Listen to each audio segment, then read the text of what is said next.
Para sa baby niya. Ilalagay natin yung GCash ni ate dito sa ipopost natin na. Magandang gabi po sa inyo lahat. Sana po makita ko po sana ipa-check out yung baby ko para malaman yung Yun na, puntahan na natin si ate para makita natin yung kalagayan nila ate dito. Tanong tayo kay kuya kung saan yung bahay nila. Salamat sa iyo kuya. Thank you kuya. At yun na, nakita na natin yung bahay nila ate. At andito na tayo. Silipin na natin yung kalagayan nila ate at yung baby niya. Tara, samahan niyo ko. Papa niya po yun. Ay, ito kami. Dito lang po siya nagano sa kapatid niya sa kuya niya. Dito Nga po sir. Dol. Ay po, si Idol, asawa niya. Ano po Inyong followers. Si Jobert Diklito. Mga followers kami niya. Followers na. Ay, kayo ang followers. Ayun yung nagbigay sa akin ng bigas na nakaraan. Pareho sila. Halos naninigas nga po siya, tapos naninitim. Gabi-gabi po siyang gano'n. Naninigas po siya. Pwede nga hawakan niya habang nagkasalita si ate. Baha. Okay lang yan naman eh. Yan. Opo kayo dito ate. Dito para yan. Sige lang po, okay lang. Sige po. Okay guys, sa mga solid followers natin dyan, magmiminsahe si ate sa atin para dun sa kanyang pinakamamahal na anak. Sige ate, mag-message ka sa mga solid followers natin. Ayun po, magandang gabi po sa inyo lahat. Sana po makita nyo po yung baby ko, sa po matulungan nyo po kasi po may sakit po siya na kailangan naming mapacheck up po siya kasi po wala po kami kakayahan. Sana po matulungan nyo po. Maraming pong salamat. Magandang gabi po. Sir naman. Mga followers po ni Sir RJ sa Calab.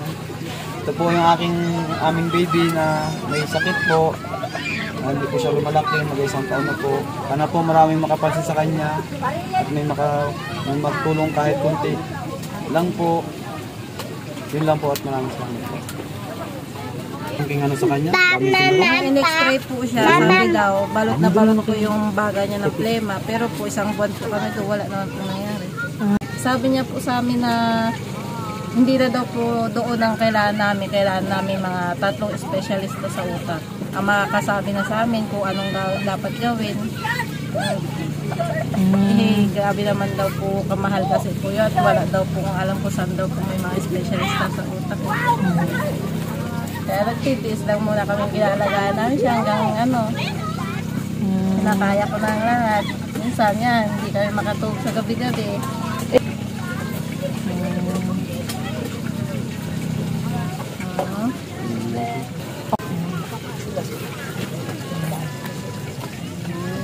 Yung utak niya po maliit na rin daw po. Sinabi rin po ng doktor sa district. Kasi daw po, kaya lang naman daw po lumalaki yung utak kasi yung sa skull po na naka-open. Kaya pag may bumbo na, siya po lock na. Kaya yung fix niya yung utak niya, katiting lang. Kaya, Ayun. ang naman po nagapayar sa kanya yung ubo niya. Yung ubo niya, hindi pa po siya. Kailangan po nila premature. Okay guys, ito po yung pwede. Ito lang ba yung pwede ate nagatas kay baby? Pwede. Kasyo orange po, pwede rin po. Nesto din din. O sa may mga gusto dyan mag-sponsor kay kalate sa anak niya. Ito po yung pwede nagatas kay baby. Nestogen 6 to 12 months. Natural. Ito po. Gusto ko po sana ipa-check out yung baby ko para malaman yung gamot na pwede sa kanya kasi hindi naman po pwede na bumili lang po ako ng basta-basta antibiotic or gamot sa ubo niya. Baka po lalo siyang mahirapang huminga. Ubo niya, sa plema niya.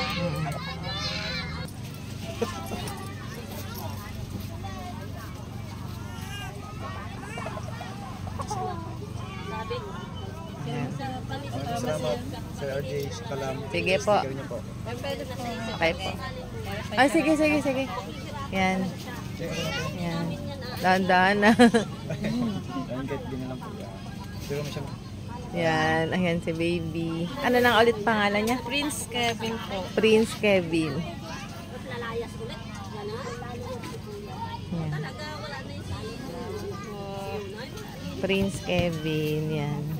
Salamat po na marami. Sige po. Pag-pray din po natin si baby, no? Para ano. Salamat po. Sige po. Dito na din po kami. Ingat po, ingat po. Okay po. Thank you po.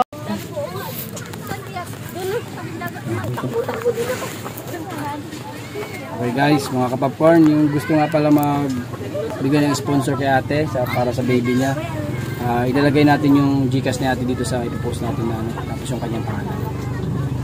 Para doon na lang kayo magpadala kay ate. O kaya kung kontakin nyo lang ako.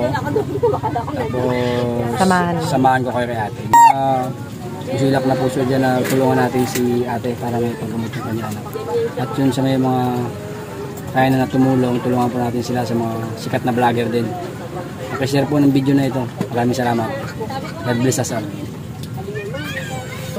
Thank you po. Ay, sige.